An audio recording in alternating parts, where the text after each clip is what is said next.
గురువుకు సంబంధించిన ఏ దైవాన్ని ప్రార్థించినా కూడా మనము విశేషమైన పుణ్యఫలాలను పొందవచ్చును. ఇంకా ఈ రోజున దత్త పురాణంలోని కథలను గురించి తెలుసుకుందాము. ఇంకా ఈ రోజున ఈ కథను భక్తిగా విన్నా చదివినా కూడా ఆ గురు దత్తాత్రేయుని ఆశీస్సులు మన పైన ఉంటాయి. ఇంకా భక్తి శ్రద్ధలతో వినండి. ఎందుకంటే ముందుగా మన ఛానల్ ని ఎవరైతే కొత్తగా చూస్తున్నారో ఈ వీడియోను పూర్తిగా చూసి మీకు నచ్చింది అనిపిస్తే మరియు ఉపయోగకరంగా ఉంది అనిపిస్తే ఒక చిన్న లైక్ ఇచ్చి మన ఛానల్ని ఇంతవరకు సబ్స్క్రైబ్ చేసుకోకుంటే సబ్స్క్రైబ్ చేసుకొని సపోర్ట్ ఇవ్వండి ఫ్రెండ్స్. అంతేకాకుండా మీ అమూల్యమైన అభిప్రాయాలను నాకు కమెంట్ రూపంలో తెలియజేయగలరు. పూర్వము హైహయ వంశంలో కృతవీర్యుడు అనే రాజు ఉండేవాడు. మాహిష్మతీపురంను రాజధానిగా చేసుకుని అతడు ధర్మబద్ధంగా మరియు ప్రజారంజకంగా పరిపాలన సాగిస్తూ ఉండేవాడు. సర్వ సద్గుణ సంపన్నుడు అతడు. వేద విహిత కర్మలు తాను ఆచరిస్తూ మరియు ప్రజల చేత ఆచరించబడేవాడు. ప్రజలకు ఎంత ప్రేమ పాత్రుడో శత్రువులకు కూడా అంత భయంకరుడు. అతడికి చాలా కాలం సంతానం లేదు. అతని భార్య అయిన మహారాణి కూడా ఎన్నో నోములు నోచింది, వ్రతాలు చేసింది మరియు తీర్థయాత్రలు చేసింది. కనిపించిన దేవతనల్లా మొక్కింది. అలా ప్రార్థిస్తూ ఉన్నప్పుడు ఏ దేవత కరుణించిందో గాని ఏ మహనీయుడు ఆశీస్సులు ఫలించాయో గాని చివరకు ఆమె కడుపు పండి నవమాసాలు మోసిన పిదప మగబిడ్డకు నిచ్చింది. అయితే ఆ బిడ్డ చుట్ట చేతులతో జన్మించాడు. రాజదంపతులు దిగులు చెందుతూ ఉన్నారు. ప్రజలంతా కూడా అయ్యో పాపం అనుకుంటూ ఉన్నారు. అసలు సంతానమే లేకపోతే ఒక బాధ, కానీ ఈ అవటివాణ్ణి చూస్తూ రోజు బాధపడుతూనే ఉన్నాడు. పరిపాలనకు పనికిరాడే అని నా తర్వాత ఈ రాజ్యభారాన్ని ఎవరు మోస్తారు అని కృతవీర్యుడు చాలా బెంగ పెట్టుకున్నాడు. తర్వాత చూద్దాము, రాజ్యవైద్యుల కృషి ఫలితంగా కానీ ఏ మహనీయుడు దయవల్లనో ఈ అవిటితనం పోకపోతుందా అని తమని తాము నమ్మపలుకుంటూ కాలం గడుపుతూ ఉన్నారు రాజదంపతులు. ఈ విధంగా సకాలంలో జాతకర్మాది క్రియలన్నీ కూడా జరిపించి భూరి దక్షిణలతో వేదశాస్త్ర విద్వాంసులను సంతృప్తిపరిచి ఆ పిల్లవాడికి అర్జునుడు అని నామకరణం చేశాడు. కృతవీర్యుని పుత్రుడు కనుక కార్తవీర్యార్జునుడయ్యాడు. చేతులు చచ్చుబడ్డాయి అన్నమాటే గాని అర్జునుడి శరీరమంతా కూడా వజ్రతుల్యంగా ఉంది కనుక తెలివితేటలు కూడా అపారంగా ఉన్నాయి. గురువులు నేర్పుతున్న అన్ని విద్యల్లోనూ ఆరితేరుతూ ఉన్నాడు. అలా క్రమక్రమంగా యుక్త వయస్సు వచ్చింది. ఇప్పుడు యువరాజుకు పట్టాభిషేకం చేద్దాము అని కృతవీర్యుడు ఉబలాట పడుతూ ఉన్నాడు. అలా పైకి అంటే ఎవరు ఏమి అంటారోనని గేలి చేస్తారేమోనని సంశయిస్తూ ఉన్నాడు. తీరా సింహాసనం మీద కూర్చోబెడితే సరిగా పరిపాలన కొనసాగించలేకపోతే ఆ బిడ్డకి ప్రజల ముందు తలవంపులు తెచ్చిపెట్టిన వాళ్ళం అవుతామని దిగులుతో ఉన్నాడు. దీనికి పరిష్కారం ఎలాగా అని రేయింబవళ్ళు కూడా ఆలోచిస్తూ ఉన్నాడు. కానీ దారి దొరకడం లేదు. ఆయుర్దాయమే తీరిందో లేదో ఆ దిగులే ప్రాణాలు హరించిందో గాని కృతవీర్యుడు హఠాత్తుగా దివంగతుడయ్యాడు. ఆ రాజ్యానికి రాజు లేడు అని, అరాచకం ఏర్పడకూడదు అని మంత్రులు పురోహితులు అందరూ కూడా ఒకనాడు కార్తవీర్యార్జున్ని సమీపించి పట్టాభిషేకమునకు అంగీకరించమన్నాడు. అయితే అతడు మాత్రం అంగీకరించలేదు. అవిటివాణ్ణి ప్రజారక్షణ చెయ్యలేను, అది చెయ్యలేనప్పుడు పట్టాభిషేకం జరిపించుకోకూడదు. ప్రజలు పన్నులు కట్టేది రక్షిస్తాడనే కదా, దానికి సమర్థుడును కానివాడు సింహాసనం ఎక్కి ప్రజాధనాన్ని భోగాలకు ఖర్చు పెడితే వాడు చోరుడు కింద లెక్క మరియు రౌరవాది నరకాలకు పోతాడు. పోనీ పరిపాలన రాజ్య సంరక్షణ బాధ్యతలు మీకు అందరికీ అప్పగించి నేను నామమాత్రపు రాజుగా కిరీటం పెట్టుకుని కూర్చుందాము అంటే అప్పుడు మీ చేతుల్లో కీలుబొమ్మనవుతాను. అది గుర్తించిన ప్రజలు నన్ను అపహాస్యం చేస్తారు మరియు ఇరుగు పొరుగు రాజులు కూడా నవ్వుతూ ఉంటారు, అవమానిస్తారు కూడా. నేను స్వయంగా నా అంతట నేను చేసుకోలేని పరిపాలన పరుల మీద ఆధారపడి ఏలుబడి ఎంత అందంగా ఉంటుందో మన అందరికీ తెలిసిందే. అపరాధుల్ని నిర్ధారించలేము మరియు నిరపరాధుల్ని రక్షించలేము. న్యాయమే జరుగుతుందో అన్యాయమే జరుగుతుందో గుర్తించలేను. ఇంకొకసారి ఇష్టాయిష్టాల ప్రకారంగా అపరాధుల్ని కూడా శిక్షించవచ్చును, అపరాధుల్ని విడిపించవచ్చును. కనుక నా పరిపాలన గుడ్డి దర్బారుగా ఉంటుంది. పాప ఫలితాలు మాత్రము మిగిలి నరకానికి పోతాను. కళ్ళతో అయినా పరిపాలన కొనసాగించినా కూడా ఒక్కొక్కసారి తెలియక జరిగే అపచారాలు ఉంటాయి. కాబట్టి రాజ్యము నరకధ్రువము అన్నారు. అలాంటి నేను మరొకరి చేతుల్లో కీలుబొమ్మనైతే ఈ పుట్టుకలోనే ఇక్కడే నరకం అనుభవించవలసి వస్తుంది. ఏ జన్మలో ఎవరికి ఏ అపకారం తెలిసి చేశానో లేదా తెలియక చేశానో కానీ ఈ అవిటితనం ప్రాప్తిస్తుంది. ఇప్పుడిక తెలిసి తెలిసి పాపం మూటగట్టుకోలేను. అందుచేత ఈ కిరీటాన్ని మోయలేను అని అన్నాడు కార్తవీర్యార్జునుడు. మంత్రులు అన్నారు, ఏది ఏమైనా రాజకుమారా, ఇది నీవు తప్పించుకోలేని బాధ్యత. మీ వంశాలకు మీ వంశానికి అనుబంధము వంశానికి ఈనాటిది కాదు. మీ తాత ముత్తాతల కాలం నుంచి కూడా మా తాత ముత్తాతలు మంత్రులుగా ఉన్నవారే. ఏనాడు కూడా ఎవరూ మీ వంశకుల్ని తప్పుదారి పట్టించిన దాఖలాలు లేవు. మీ తండ్రి గారికి మేమంతా కూడా నమ్మిన బంటులము. ఆయన పట్ల అపారమైన గౌరవ కలిగిన వాళ్ళము. కనుక లోకంలో వ్యక్తిగతంగా 10 మంది చేత ధర్మపరులము అనిపించుకున్న వాళ్ళమే కానీ మమ్మల్ని నువ్వు విశ్వసించవచ్చును. నీతో తప్పులు చేయించి నిన్ను బలహీనపరిచే మేము బావుకునేది ఏమీ ఉండదు.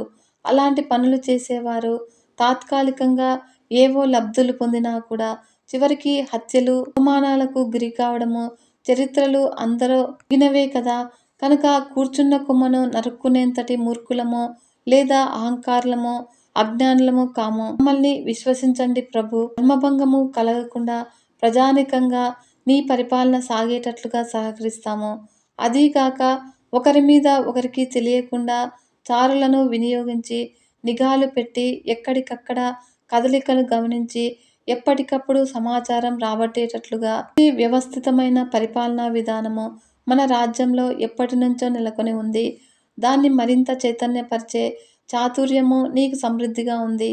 అందుచేత ఏ కోణం నుంచి ఆలోచించినా కూడా నువ్వు తిరస్కరించడానికి తగినంత కారణము నాకైతే కనిపించడం లేదు.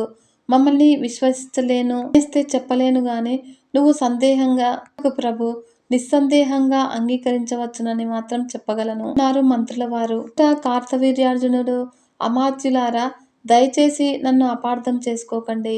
మీ మీద ఉన్న నమ్మకము ఇక నేను కాదనడం లేదు. అశక్తత వల్ల కాదంటూ ఉన్నాను. అవమాన భయంతో కాదంటున్నాను. మరియు పాపభీతితో కాదంటూ ఉన్నాను. ఇక బాధ్యత అంటారా, మీరందరూ లేరు.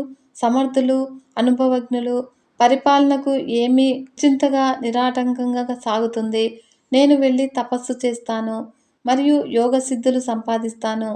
బాహుశాలినై అస్త్రాస్త్ర కోవిదుడనై అన్ని సామర్థ్యాలు సంపాదించుకొని తిరిగి వస్తాను. ఇప్పుడు రాజ్యభారము భుజాలకు ఎత్తుకుంటాను. అందాక మీకిది తప్పదు. అనువంశికంగా వస్తున్న అమాత్యులు కనుక మీరు ఈ బాధ్యతను కాదంటానికి వీల్లేదు అని అన్నాడు. మరింత అవాక్కులయ్యారు అమాత్యులందరూ కూడా. వారి వెంట నిలిచిన ఖడ్గముని కార్తవీర్యార్జునుని నిశ్చయానికి చాలా సంబరపడ్డాడు మరియు పట్టుదలను గుర్తించాడు. తపస్సు చేస్తాడని అమోఘ ఫలాలు పొందుతాడని గ్రహించాడు. అప్పుడు రాకుమారా, నీ నిర్ణయాన్ని అభినందిస్తూ ఉన్నాను. నీ దృఢ సంకల్పాన్ని ప్రశంసిస్తూ ఉన్నాను. తపస్సులు ఫలించడము అంటే అదొక సుదీర్ఘ యాత్ర. 1000 సంవత్సరాల కృషి లోక శ్రేయస్సు కోసము. నీకొక దగ్గరిదారి చెబుతాను ఆలకించు అని. సహ్యాద్రి ఎరుగుదువు కదా నీవు. దాని లోయల్లో ఒకచోట ఆశ్రమం నిర్మించుకొని దత్తాత్రేయుడు వారు తపస్సు చేసుకుంటూ ఉన్నాడు. అతడు అమోఘమైన యోగశక్తి సంపన్నుడు మరియు యోగ విద్యా ప్రవర్తకుడు. జగత్తును కాపాడటం కోసము విష్ణుదేవుడి అంశతో అవతరించాడు. కనుక నువ్వు వెళ్ళి అతడిని ఆశ్రయించు. నీ సంకల్పము సత్వరం సిద్ధిస్తుంది. స్వర్గలోకాన్ని జంబాసురాదులు ఆక్రమించినప్పుడు దేవేంద్రుడంతటి వాడు కూడా వచ్చి ఈ దత్తాత్రేయుణ్ణి ఆశ్రయించాడు. అతడి కరుణ వల్ల రాక్షసుల్ని జయించి మళ్ళీ తన స్వర్గపీఠం తాను అందుకోగలిగాడు. ఇటువంటి విజయగాథలు ఎన్నో ఉన్నాయి. నీకు జయం కలుగుతుంది, వెళ్ళిరా అని ఆశీర్వదించాడు. కార్తవీర్యార్జునుడు ఇది ఆదేశమా ఆశీర్వచనమా అనిపించేటట్లుగా గర్గముని పలికిన ఈ మాటలు కార్తవీర్యార్జున్ని ఆకట్టుకున్నాయి. అతడి వైపు సభక్తికంగా చూస్తూ, మునీంద్ర, నీ ఆదేశం నాకు శిరోధార్యము. అలాగే చేస్తాను. కానీ జంబాసురాదులు ఇంద్రరాజ్యాన్ని ఎలా అపహరించారు? ఇంద్రుడు దత్తాత్రేయుణ్ణి ఎలా ఉపాసించాడు, తిరిగి తన స్వర్గపీఠాన్ని ఎలా పొందాడు, ఇవన్నీ కూడా సవివరంగా తెలుసుకోవాలని ఉంది. దయచేసి నన్ను కృతార్థుణ్ణి చెయ్యండి అని కార్తవీర్యార్జునుడు వేడుకున్నాడు. కార్తవీర్యార్జునుడి అభ్యర్థనకు గర్గముని మురిసిపోయాడు. రా కుమారా, తప్పకుండా చెబుతాను, ఆలకించు అంటూ ఇలా చెప్పడం ప్రారంభించాడు. పూర్వము వెనుకటి కాలంలో జంబాసురుడు ఘోర తపస్సు చేసి బ్రహ్మదేవుణ్ణి మెప్పించి అనేక దివ్య వరాలు పొందాడు. మరియు శివుణ్ణి మెప్పించి అనేక దివ్యాయుధాలు పొందాడు. వీటి గర్వంతో సమస్త లోకాలు జయించాలని, సకల సంపదలు పొందాలని ఆశ కలిగింది. మహారాక్షస సైన్యాన్ని లక్షల సంఖ్యలో సమకూర్చుకుని స్వర్గమర్త్య పాతాళ లోకాలకు పైకి దండయాత్రకు బయలుదేరాడు. ముందుగా సరాసరి స్వర్గలోకాన్ని చుట్టుముట్టాడు. అప్పుడు దేవాసురులందరూ కూడా సంగ్రామము కొన్ని సంవత్సరాల పాటు జరిగింది. అప్పుడు జంబాసురుడు అతడి సైన్యము వరమహిమ వల్ల నానాటికి బలపడుతూ ఉంటే దైవ సైన్యం మాత్రము క్షీణిస్తూ ఉంది. చివరికి దేవతలు ఓటమిని అంగీకరించి స్వర్గలోకము విడిచిపెట్టి వెళ్లి పలాయనం చిత్తగించారు. జంబాసురుడు స్వర్గ సింహాసనాన్ని ఆక్రమించి అధిష్ఠించాడు. తలొక దిక్కుగా పారిపోయిన దేవతలు ఒకానొక పర్వతారణ్య ప్రాంతంలో గుమికూడారు. అది వాలకీలాద్రి మహర్షులు ఉండే అరణ్యము. గురువు బృహస్పతి కూడా అక్కడికే చేరుకున్నారు. అలా అందరూ కూడా ఆ మహర్షులతో మంతనాలు జరిపారు. స్వర్గలోకాన్ని మళ్ళీ సంపాదించుకోవాలి అంటే విష్ణుమూర్తిని శరణు వేడటం ఒక్కటే కర్తవ్యమని నిర్ధారించుకున్నారు. ఆ చతుర్భుజుడు ఇప్పుడు దత్తాత్రేయుడుగా అవతరించి సహ్యాద్రి సీమలో విహరిస్తున్నాడు అని మహర్షులు చెప్పారు. అయితే అతడు మదవతి మధ్యలోలుడై నింద్యాచారుడుగా కనిపిస్తాడని, ఆ మదవతి సాక్షాత్తుగా లక్ష్మీదేవే అని, అతడిని ప్రసన్నుని చేసుకోవడం చాలా కష్టమని, అయినా మరి గత్యంతరం లేదు కనుక ప్రయత్నించండి అని మహర్షులు ఉపదేశించి ఆశీర్వదించి పంపారు. బృహస్పతిని ముందు నిలుపుకొని ఇంద్రాది దేవతలందరూ కూడా సహ్యాద్రిని చేరుకున్నారు. దత్తాశ్రమం వెదికి పట్టుకున్నారు. ఆశ్రమం మధ్య భాగంలో తీర్చిదిద్దిన చలువ పందిరి, సుగంధ పరిమళాలను వెదజల్లుతూ ఉన్న పూల తోరణాలు, బంగారు జరీ నగిషీలు పొదిగిన మేల్కట్టు చాందినీలు, మధ్య భాగంలో పద్మకర్ణికాకారంలో మెత్తటి వితర్ణిక, దాని మీద దత్తాత్రేయుడు ఒక అందాల భామకు వీపును చేర్చి మోచేయిని మరొక భామామణి మీద ఇచ్చి ఓరగా నిటారుగా కూర్చొని ఉన్నాడు. అంతటా కుడి చేతిలో బంగారు చపకము, మరొక నారీలలామ అంటే లక్ష్మీదేవి ముందుగా తాను చవిచూసి రకరకాల మద్యాలను ఆ చపకంగా ఆరారగా నింపుతూ ఉంది. దత్తయోగి అదే పనిగా సేవిస్తూ ఉన్నారు. చుట్టూ కూడా చిన్న చిన్న వేదికల మీద కూర్చునే గంధర్వ అప్సరసాంగనల్లాంటి యువతులు అనేక వాద్య విశేషాలను మృదువుగా మరియు శ్రావ్యంగా మ్రోగిస్తూ ఉన్నారు. వాటితో శృతి కలిగిన ఏవో గీతాలు పాడుతూ ఉన్నారు. వాటిని వింటూ ఒక్కొక్కప్పుడు తాళం వేస్తూ, మరొకప్పుడు తాను గొంతు కలుపుతూ ఈ దత్తయోగి ఆనందపరచుడయ్యాడు. లక్ష్మీదేవే స్వయంగా దత్తస్వామికి మధువును నోటికందిస్తూ ఉంది. ఈ ఇంద్రాది దేవతలకు కనిపించిన దృశ్యం ఇది. అందరూ కూడా ఆశ్చర్యచకితులయ్యారు. పరస్పరము కన్నులతో సైగలు చేసుకున్నారు. ఆశ్రమం అంతా సర్దుకున్నారు. అందరూ పద్మ వితర్ణిక చుట్టూ చేరుకున్నారు. దత్తయోగికి, ఆశ్రమ మునుల వాసులకు అందరూ కూడా అందరికీ అనుసన్నల్లోనే మెలుగుతూ ఉన్నారు. అప్పుడు ఇంద్రుడు స్వయంగా దత్తయోగికి అంతరంగిక సేవకుడయ్యాడు. కాళ్ళు పట్టడం దగ్గర నుంచి అన్ని సేవలు కూడా భక్తి శ్రద్ధలతో మరియు వినయ విధేయతలతో చేస్తూ ఉన్నాడు. ఈ విధంగా ఆశ్రమంలోనికి ఇంతమంది సేవకులు ఒక్కసారిగా ఎప్పుడు వచ్చి పడ్డారో, ఎందుకు వచ్చారో, ఎలా వచ్చారో ఆశ్రమవాసులను ఎవ్వరికీ అంతుపట్టడం లేదు. అయినా కూడా ఎవరు ఎవరిని అడిగింది లేదు. అందరూ కూడా అందరితోనూ హాయిగా సేవలు చేయించుకుంటూ ఉన్నారు మరియు ఆనందిస్తూ ఉన్నారు. కాలం గడుస్తుంది. ఈ విధంగా ఒకనాటి ఉదయాన దత్తయోగికి ఇలాంటి సందేహమే కలిగింది. తన అంతరంగిక సేవకుణ్ణి అడిగాడు. ఎవరు మీరందరూ? ఎందుకు మాకు ఈ సేవలు చేస్తూ ఉన్నారు? మీ రూపురేఖలు, విలాసాలు చూస్తూ ఉంటే దైవాంశ సంభూతుల్లా కనిపిస్తున్నారు. మీ వినయ విధేయతలు కూడా, సేవా తత్పరతలు మమ్మల్ని అందరినీ కూడా ఆనంద పరవశుల్ని చేస్తూ ఉన్నాయి. సేవలు చేస్తున్నారు. సంతోషమే. కానీ ఏమి కోరి ఈ సేవలు చేస్తున్నారు? సేవలు చేయమని మీకు ఎవరు చెప్పారు? అసలు ఎక్కడి నుంచి వచ్చారు మీరు? దత్తలు యోగి ఇలా ప్రశ్నల పరంపర కురిపిస్తూ ఉంటే దేవేంద్రుడు మరింత చేరువకు వచ్చి సాష్టాంగపడ్డాడు. దత్తుని సన్నిధిలో నిలబడ్డాడు.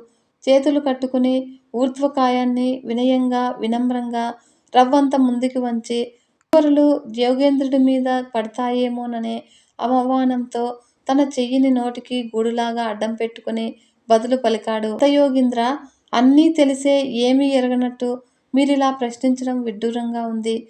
అయినా కూడా మీరు అడిగారు కాబట్టి నేను చెప్పాలి కదా. చేస్తున్నాను స్వామి, నేను దేవేంద్రుణ్ణి. ఈ పరిచారకులు అందరూ కూడా దేవతలు.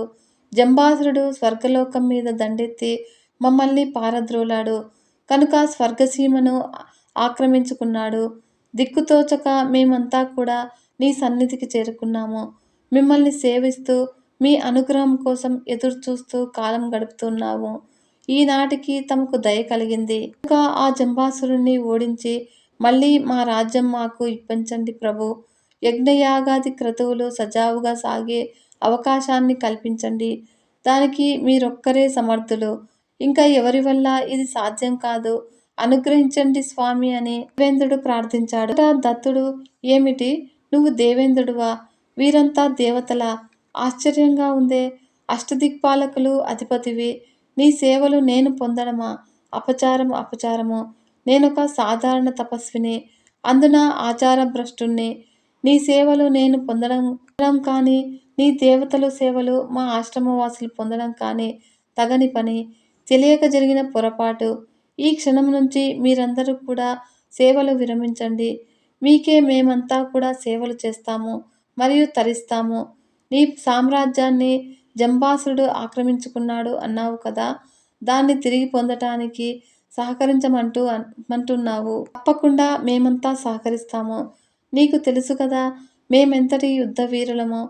అందుచేత రణరంగానికైనా రాలేము కానీ మీ వెంట ఉండి యుద్ధాలలో క్షతగాత్రులకు సేవలు అందించగలము. ఈ పాటి సహకారం అందించడానికి మేము ఎప్పుడూ కూడా సిద్ధంగానే ఉంటాము. దానికి అది మా అదృష్టంగా భావిస్తాము. దీనికి మీరు అభ్యర్థించాలా? ఆజ్ఞాపించండి. అంతటి సువర్ణావకాశము మాకు కలిగించండి. దేవతలకు సహకరించడం కన్నా తపస్సులకు కోరుకోవలసింది ఏముంటుంది అన్నాడు దత్తస్వామి. ఇంద్రుడు, దత్తయోగీంద్ర, ఇది చాలా అన్యాయము. మాటలతో మమ్మల్ని మభ్యపెట్టాలని చూస్తున్నారు స్వామి. ఇప్పటికే అన్ని విధాలా నలిగిపోయాము. కాపాడవలసిన నాథుడే పరాచికలాడికలాడితే మేము ఏమైపోవాలి? మీరు అనుగ్రహిస్తే స్వర్గలోకం మళ్ళీ మాకు దక్కుతుంది. లేదు అంటే ఇక్కడే ఇలాగే మీ సేవలో ఉండిపోతాము. ఇంతకన్నా గొప్ప ఆనందమేది ఆ సింహాసనంలో లేదు. కాకపోతే నా విధులు నేను నిర్వర్తించాలి కనుక యజ్ఞయాగాదుల్ని సక్రమంగా జరిపించాలి కనుక ఈ బాధ్యతలన్నీ కూడా అలనాడు మీరంతా నాకు అప్పగించారు కనుక దుర్మార్గంగా అన్యాక్రాంతమైన స్వర్గలోకాన్ని, అది రాక్షసాంతకమైన స్వర్గసీమను మళ్ళీ నాకు అప్పగించమని అభ్యర్థిస్తూ ఉన్నాను. తమరు దయమాలి నాతో ఆడుకుంటూ ఉన్నారు. నా అదృష్టం ఇలా ఉంది. ఏం చేయను? నన్ను నమ్ముకొని ఈ దేవతలు కూడా అగచాట్లు పడుతూ ఉన్నారు. ఇప్పుడు దత్తుడు, దేవేంద్ర, నన్ను నా మాటల్ని అపార్థం చేసుకుంటూ ఉన్నావు. నిన్ను నొప్పించడమే గాని పరాచకాలాడటం కానీ నా ఉద్దేశం కాదు. నేను అంతటి వాణ్ణి కూడా కాదు. నేనేమన్నా ఉపేంద్రుడినా? ఇంద్రునితో పరాచకాలాడటానికి సాధారణ తపస్విని. చూశావు కదా నా దినచర్య ఎంతటి భ్రష్టాచారం ఉన్నదో గ్రహించి ఉంటావు కదా. మద్యపాన రహితుణ్ణి, మదవతి లోలుణ్ణి, సంయోగమే తప్ప యోగమంటూ ఎరగని వాణ్ణి. ఇదే తపస్సుగా, ఇదే అద్వైత స్థితిగా మురిసిపోతూ ఉన్నవాణ్ణి. ఈనాటి ఇంద్రియాలనే జయించలేని నేను ఇంద్రుడికి సహకరించడమా? విడ్డూరము. కష్టాల్లో ఉన్నావు కనుక ప్రతి గడ్డిపోచ నీ కంటికి ఇలాగే కనిపిస్తుంది. అది సహజము. కానీ నా శక్తి ఏమిటో నేను తెలుసుకోవద్దు. అందుకని మరోసారి చెబుతూ ఉన్నాను. ఆ రాక్షసులేమిటో, ఆ యుద్ధాలు ఏమిటో మీరు చూసుకోండి. మేము అందించగల సేవలేమిటో మాకు ఆజ్ఞాపించండి. ఆనందంగా చేస్తాము అనగానే దత్తస్వామి, ఇంద్రుడు, వద్దు స్వామి వద్దు. నీ పరీక్షలు నేనింక తట్టుకోలేను. నువ్వు జగన్నాథుడవని, శ్రీమన్నారాయణుడవని నాకు తెలుసు. ఈ నారీ లలామ సాక్షాత్తు ఆ లక్ష్మీదేవియే. అది కూడా నాకు తెలుసు. విలాసిని బృందము, ఈ మద్యపానము ఇదంతా కూడా నీ మాయ అని నాకు తెలుసు. భక్తుల్ని ఎంతగా పరీక్షిస్తావో, ఎలా బురిడీలు కొట్టిస్తావో నేను ఎరుగుదును. ఎవరు నీవు? ఎందుకు సేవలు చేస్తున్నావు అంటే నన్ను అనుగ్రహించడానికి అని సంబరపడ్డాను. పరీక్షలు ముగిశాయి అని అనుకున్నాను. ఇది ఇంకొక రకము పరీక్ష అని తెలుసుకోలేకపోయాను స్వామి. అనగాత్మ, నువ్వు యోగినాం యోగివి, ఋషీనాం ఋషివి. ఇంకా నీకు అసాధ్యమంటూ ఏమీ ఉండదు. సంకల్పించాలే కాని సమస్తము నీ అధీనంలో ఉంటాయి. ఇంకా ఈ దీనుణ్ణి కనికరించి స్వర్గసింహాసనం మీద పునఃప్రతిష్ఠుణ్ణి చెయ్యాలి అనుకోవాలే గాని అది నీకు క్షణాల మీద పని. ఎందరెందరో మహారాక్షసుల్ని చిటికలో తుదముట్టించిన వాడివి. ఈ జంబాసురుడు నీకొక లెక్క. నిజంగా మా సేవలు నీకు ఉంటే దయచేసి ఈ ఉపకారం చేసి పెట్టండి. లేదు అంటే నీ సేవలో ఇలాగే మరికొంతకాలం గడిపే అదృష్టాన్ని కల్పించండి స్వామి. అంతేకాని కల్లబొల్లి మాటలు చెప్పి మమ్మల్ని తప్పించుకోవాలని అనుకోకండి. మా అపరాధము సహస్రాలన్నింటికి ఇదే విరుగుడు అంటూ దేవేంద్రుడు సాష్టాంగపడి నమస్కరించి దీనంగా అడిగాడు. దత్తాత్రేయుడు పకపకా నవ్వాడు. ఇంద్రుణ్ణి లేవనెత్తి గాఢంగా కౌగిలించుకున్నాడు. శచీపతి, ఆందోళన చెందకు. నీ శత్రువుల్ని పారద్రోలి నీ ఇంద్రలోకాన్ని నీకిప్పిస్తాను. స్వర్గలోకాన్ని రక్షిస్తాను. నిన్ను ఇంద్రలోక సింహాసనంపై కూర్చుండబెడతాను. ఆ జంబాసురాది రాక్షసులు నాకు కనిపించేటట్లుగా చెయ్యి. చాలు, మిగతా సంగతి అంతా నేను చూసుకుంటాను. వెళ్ళండి, మీకు జయం అవుతుంది అని ఆశీర్వదించి పంపాడు. ఇంద్రాది దేవతలంతా కూడా సంతోషించి బయలుదేరాడు. జగన్నాటక సూత్రధారి శ్రీ మహావిష్ణుమూర్తి రాక్షస బాధల్ని తప్పించటానికి ఎప్పటికప్పుడు ఏదో ఒక ఉపాయం పన్నుతూ ఉంటాడు. ఏదో ఒక కొత్త నాటకం ఆడుతూ ఉంటాడు. ఈసారి ఏమి చేయ సంకల్పించాడో చూద్దాము అని అనుకుంటూ స్వర్గలోకం సమీపించారు దేవతలు.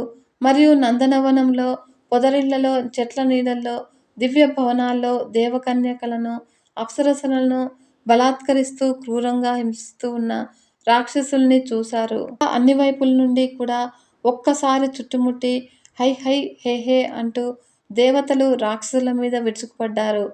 అప్పుడు రాక్షసులు కూడా సన్నద్ధులై తిరగబడ్డారు. దేవతల్ని తరిమి తరిమి కొడుతూ ఉన్నారు. వాళ్ళు తరుముతున్నంతసేపు కూడా పారిపోతూ ఉన్నట్లుగా నటిస్తూ, వాళ్ళు ఆగినప్పుడు మళ్ళీ తిరగబడి ఉసిగొల్పుతూ, మళ్ళీ పారిపోతూ, మళ్ళీ తిరగబడి ఉసిగొల్పుతూ, వాళ్ళు తమ వెంట పడేటట్లుగా చేసుకునే ఎలాగైతేనేమి తెలివిగా రాక్షసుల అందరినీ కూడా దత్తాశ్రమ ప్రాంతానికి లాక్కొని వచ్చారు దేవతలు. దత్తాత్రేయుడు యథావిధిగా కూర్చుని ఉన్నాడు. సరసన ఉన్న అనగాదేవి చిపోసిన సౌందర్యంలా కూర్చుని విలాసంగా చిరునవ్వులతో కనిపిస్తూ ఉంది. అప్పుడు రాక్షసుల దృష్టి హఠాత్తుగా సౌందర్య రాశిపై పడింది. ఆమె ముఖ సౌందర్యానికి కొందరు, చిరునవ్వులకు కొందరు, కొంటె చూపులకు కొందరు, యవ్వన సంపదకు కొందరు, మరియు చేతుల్లోని కేలీ పద్మ విలాసానికి కొందరు, మృదుతర హస్తాంగుళి విన్యాసానికి కొందరు, రత్న కంకణ కాంతి జనత్కారాలకు కొందరు, కిరీట తాటంక రత్న సంపదలకు కొందరు, అంగరాగ గుమగుమలకు కొందరు, వినూత్న పట్టు వస్త్రాల దగదగలకు కొందరు, పాదాంగుళి అర్ధవాతిశయమునకు కొందరు. ఇలా రాక్షస వీరులందరూ కూడా ఆమెను చూసి సౌందర్యానికి ముగ్ధులయ్యారు. ఈ విధంగా కామవికారంతో వివశులు అవుతూ ఉన్నారు. అయితే నాయకుడికి నమ్మిన బంట్లు కనుక తిరుగులేని నిస్వార్థ మూర్ఖ సేవకులకు ఆమె కోసము తమలో తామే కలహించుకోకుండా అందరూ కూడా కలిసి నిర్ణయించుకొని తమ నాయకుడి కొరకు ఆమెను అపహరించుకుపోవాలి అని అనుకుంటూ ఉన్నారు. అలా ఆలోచన వాళ్ళకి రావడమే ఆలస్యము. అనుకున్న మాయాశక్తితో బంగారు పల్లకి సృష్టించారు. ఆ సౌందర్య రాశి చుట్టూ తిరుగుతూ వికటాట్టహాసాలు చేస్తూ పిచ్చి గంతులు వేస్తూ మారు మాట్లాడకుండా ఈ పల్లకిలో కూర్చోమంటూ గద్దించారు. అనుజ్ఞను అందుకున్న ఆ సౌందర్య రాశి భయాన్ని బెరుకును ఇస్తూ లేచి వయ్యారంగా నడిచి వెళ్ళి పల్లకీలో కూర్చుంది. ఆ చర్య వారి మనస్సుల్ని మరింత ఆనందింపచేసింది.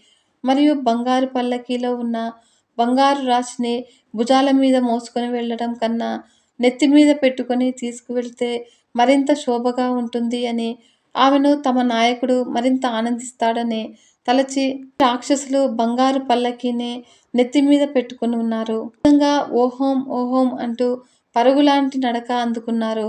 అలా వాళ్ళు అల్లంత దూరాన వెళ్ళడం చూసి దేవతలంతా కూడా దత్తుడి వద్దకు చేరుకున్నాడు. పల్లకి వెళ్తున్న వైపే చూస్తూ దత్తస్వామి ఇలా అన్నాడు. అయిపోయింది ఈ రాక్షసుల పని. ఈ రోజుతో అయిపోయింది అని అన్నాడు. దేవతలకి ఏమీ అర్థం కాలేదు. స్వామి వైపు చూస్తూ ప్రశ్నార్థకంగా చూశాడు. దత్తస్వామి అన్నారు, దేవతలారా, మీ కోరిక నెరవేరింది. లక్ష్మీదేవి రాక్షసుల నెత్తికెక్కింది.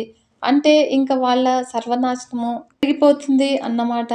ఇంక వాళ్ళ దగ్గర ఏ లక్ష్మి నిలవదు.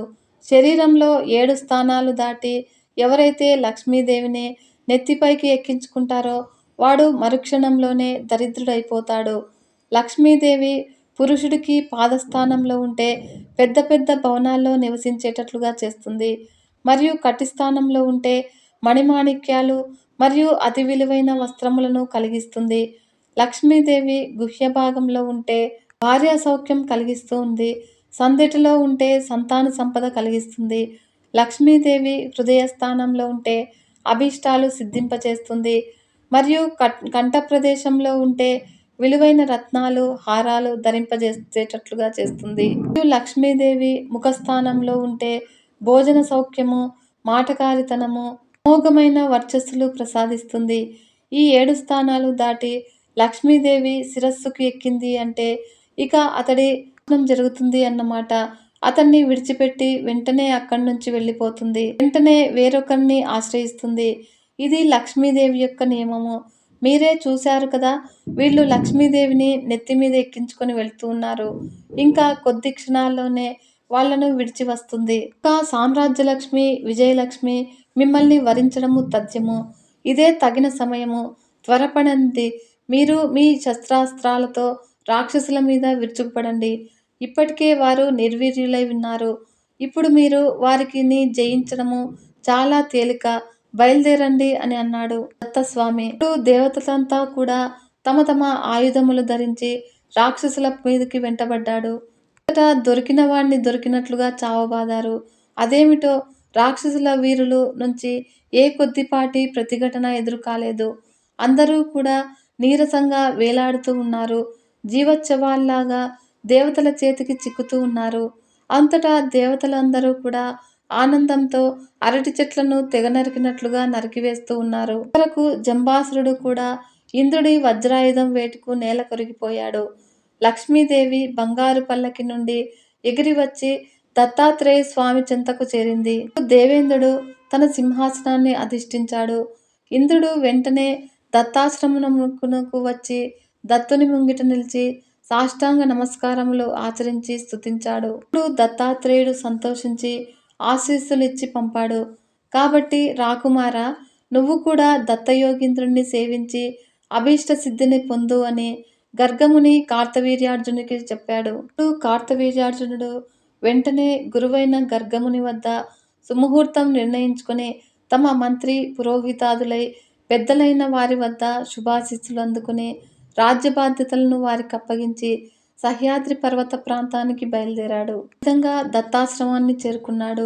నిరాడంబర వేషధారణతో ఒంటరిగా పాదచారి అయి ఆశ్రమంలోనికి చేరుకున్నాడు. మహిళాపీఠంపై మదవతి మధుపాన గోష్ఠిలో ఓలలాడుతూ ఉన్న దత్తస్వామిని దర్శించాడు.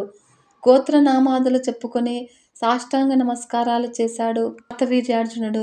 దత్తస్వామి ఒక వింతైన చిరునవ్వు విసిరారు. కార్తవీర్యార్జునుడు మనస్సు కుదుట పడింది. స్వామివారు తన రాకను గమనించారని అనుమతించారని సంబరపడ్డాడు.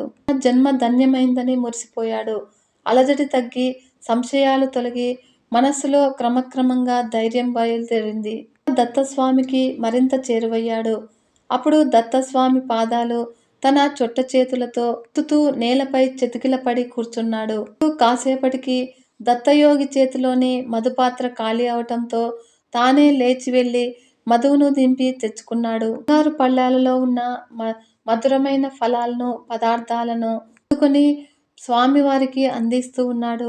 అలా క్రమక్రమంగా స్వామివారి దినచర్యలో, స్వామి పరిచారిక గణంలో ఈ కార్తవీర్యార్జునుడు ఒక భాగస్వామి అయ్యాడు. ఉదయము ఫలపుష్పాదులు సమకూర్చడము, మధ్యాహ్నము చందన తాంబూలాదులు సిద్ధం చేయడము, మరియు సాయంకాలము మండపాలను వివిధ రకాల పూలమాలలతో మండపాలు అలంకరించడము, మిగతా పనులన్నింటినీ కూడా చేయడము వగైరా పనులన్నింటినీ తనే చేస్తున్నాడు. స్వామివారు వేళ తప్పకుండా భోజనం చేసేటట్లుగా సిద్ధం చేసి తానే దగ్గరుండి వడ్డిస్తూ కొసరి తినిపిస్తూ ఉన్నాడు. స్వామివారు భుక్తాశేషాన్ని కళ్ళకద్దుకుని భక్తితో తాను భుజిస్తూ ఉన్నాడు. అవిటి చేతులతో ఇంత చేస్తూ ఉంటే స్వామి యొక్క పరిచారిక గణం చూసి ఆశ్చర్యపోతూ ఉన్నారు. స్వామి భక్తి అంటే ఇది అని కొందరు మెచ్చుకుంటూ ఉన్నారు. మనం ఏనాటి నుండే సేవ చేస్తున్నా నిన్న మొన్న దగ్గరైన ఇతడు దత్తస్వామికి సన్నిహితుడు, అంతరంగికుడు అవుతూ ఉన్నాడే అని మరికొందరు లోలోపల అసూయపడుతూ ఉన్నారు. విధంగా సూటిపోటి మాటలు అంటూ ఉన్నారు.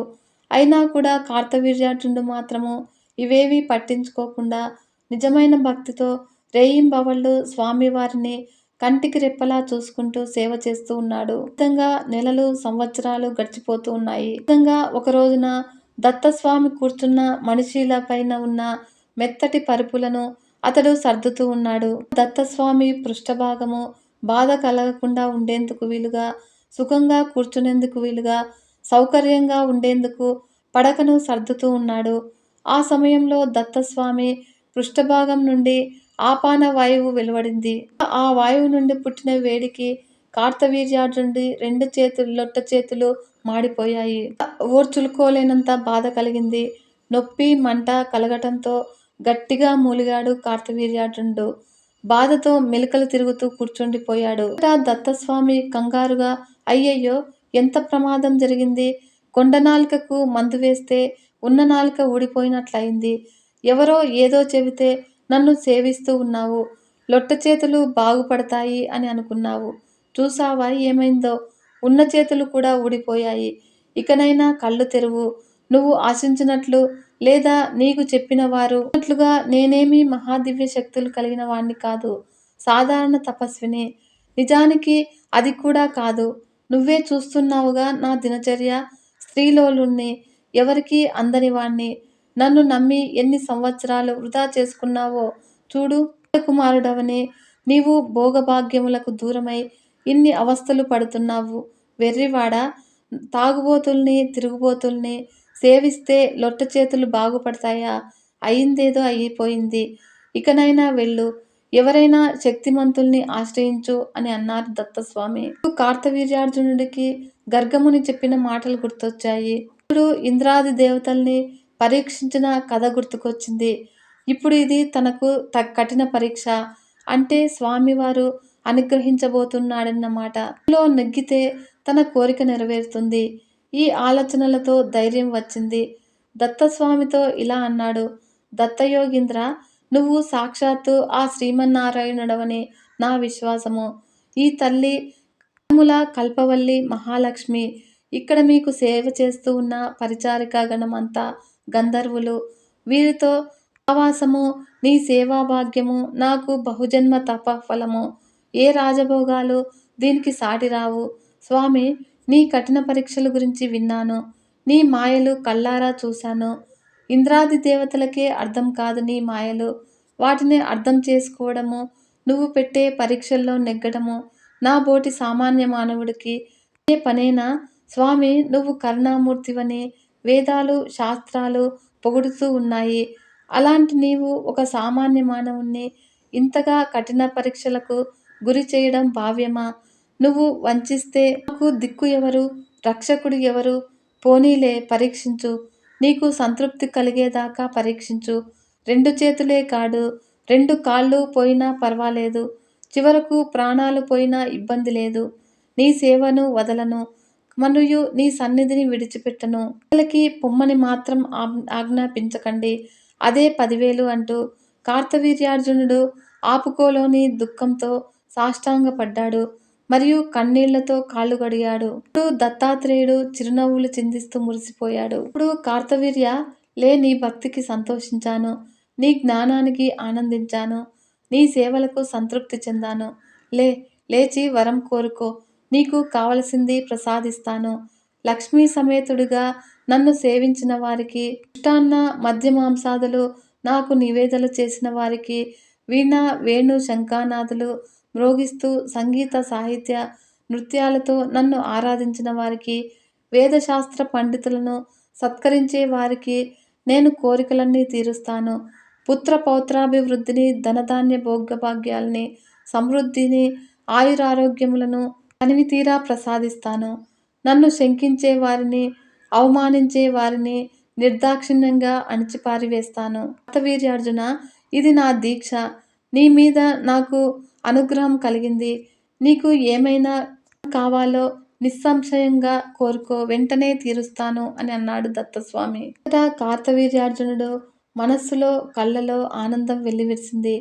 కళ్ళలో ఆనంద బాష్పాలు రాలాయి. అప్పుడు మెల్లగా లేచి నిలబడ్డాడు.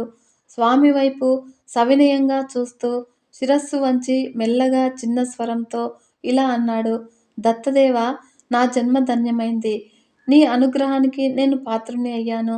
ఇంతకన్నా నేను కోరుకోవలసింది ఏముంది? అయినా కూడా నీ ఆజ్ఞ కాదనలేను. నా రాజధర్మాన్ని విడిచిపెట్టలేక కొన్ని వరాలు అడుగుతూ ఉన్నాను. నేను చేసే పాలనలో ధర్మార్థాలు వృద్ధి పొందేటట్లుగా, ఎదుటివారి ఆలోచనలు నాకు తెలిసిపోయేటట్లు, పుణ్య పాప దుఃఖాల తత్వాలను తెలుసుకునే ప్రసిద్ధి కలిగేటట్లు, నేను కోరుకున్నప్పుడు నాకు 1000 బాహువులు వచ్చేటట్లుగా, అణిమాది అష్టసిద్ధులు నాకు వశం అయ్యేటట్లుగా, పర్వతాలపై, ఆకాశంపై, సముద్రంపై, పృథివిలో, పాతాళంలో నిరాటంకంగా సంచరించేటట్లుగా శక్తి కలిగేటట్లు, నాకన్నా గొప్పవాడు, ప్రసిద్ధుడు అయిన వ్యక్తి చేతిలోనే మరణించేటట్లుగా, నేను దారి తప్పినప్పుడల్లా నాకు సన్మార్గం చూపించేవారు లభించేటట్లుగా, గొప్ప గొప్ప అతిథులు నిత్యము దొరికేటట్లుగా, మరియు సంపదలు అక్షయంగా ఉండేటట్లుగా, నన్ను స్మరిస్తే చాలు ప్రజలకు పోయిన వస్తువులు దొరికేటట్లుగా, నీ పట్ల నిశ్చలమైన భక్తి నిలిచేటట్లుగా అనుగ్రహించు దేవా అని అడిగాడు. ఈ విధంగా కార్తవీర్యార్జునుడు కోరిన కోరికలన్నీ కూడా దత్తుడు అంగీకరించాడు. తథాస్తు అని పలికాడు. నా అనుగ్రహం వల్ల నీవు చక్రవర్తివి అవుతావు, వెళ్ళు అని అన్నాడు. అంతటా అర్జునుడు పరమానందంతో తన చేతులను చూసుకున్నాడు. చొట్ట చేతుల స్థానంలో బలమైన దృఢమైన చేతులు వచ్చాయి. సంవత్సరముల తరబడి సేవ చేసి అలసిన శరీరము వింత కాంతితో వెలిగిపోయింది. తృప్తిగా శరీరమంతా చూసుకొని ఆనందంతో మరోసారి సాష్టాంగ నమస్కారం చేసి దత్తస్వామి వద్ద సెలవు తీసుకొని బయలుదేరాడు. రాజధాని మాహిష్మతిపురాన్ని చేరుకున్నాడు. పౌర, జానపద, సామంత, దండనాయక, మంత్రి, కవి, పండితావళి సాక్షిగా పట్టాభిషేకం జరిపించుకున్నాడు. అమరులు, గంధర్వులు, అప్సరసలు వచ్చి సింహాసనం మీద కూర్చుండబెట్టి ఆశీర్వదించి వెళ్లారు. ఈ విధంగా గురువర మహిమ వల్ల సామ్రాజ్యంలో సకల సంపదలు వృద్ధి చెందాయి. ప్రజలంతా కూడా సుఖశాంతులతో జీవిస్తూ ఉన్నాడు. అర్జునుడు అత్యంత బలిష్ఠుడై రాజ్య పరిపాలన చేస్తూ ఉన్నాడు. ఈ విధంగా రాజ్యంలో తాను తప్ప ఎవరూ ఏ ఆయుధము చేపట్టరాదని, అలా పడితే అతన్ని పరహింసాపరాయణుడిగా గుర్తించి శిక్షిస్తామని, దీనికి శిక్ష శిరచ్ఛేదమని శాసనం అమలు చేశాడు. అయితే ఆ క్షణం నుండి అతని రాజ్యంలో ఎవడైనా ఆయుధము ముట్టకుంటే ఒట్టు. ఈ విధంగా గ్రామ పాలన, క్షేత్రపాలన, పశుపాలన, గోబ్రాహ్మణ సంరక్షణ సమస్తము కూడా తానే చూసుకుంటూ ఉన్నాడు. ప్రజలకు చోర, సర్ప, అగ్ని, శత్రు భయాదులు లేకుండా చేశాడు. ఒకవేళ ఎవరికైనా ఏదైనా ఆపద వస్తే కార్తవీర్యార్జునుని తలుచుకుంటే చాలు, స్వయంగా ప్రత్యక్షమై వారి వారి ఆపదలు తొలగిస్తూ ఉన్నాడు. అతడి స్మరణతో పోయిన వస్తువులు కూడా దొరికిపోతూ ఉన్నాయి. అంతటా ప్రజలందరూ కూడా హాయిగా సుఖశాంతులతో భోగభాగ్యాలతో వర్ధిల్లుతూ ఉన్నారు. అతడి పరిపాలనలో భూరి దక్షిణలతో యజ్ఞయాగాది క్రతువులను మహావైభవంగా జరిపిస్తూ ఉన్నాడు. మరియు చుట్టుపక్కల రాజ్యాలన్నింటినీ జయిస్తూ ఉన్నాడు. ఇతడి ధర్మానురక్తిని, శౌర్య పరాక్రమాలను, ఆత్మాభిమానాన్ని కళ్ళారా చూసిన అంగీరసుడు ఆనందం పట్టలేక కార్తవీర్యార్జునుడు అంతటి రాజు మరొకడు లేడని ఘంటాపథంగా ప్రకటించాడు. విన్నారు కదా ఫ్రెండ్స్, దత్తాత్రేయుడి మహిమల గురించి. కథను మనం నెక్స్ట్ వీడియోలో తెలుసుకుందాము. అంతవరకు సెలవు, నమస్కారం.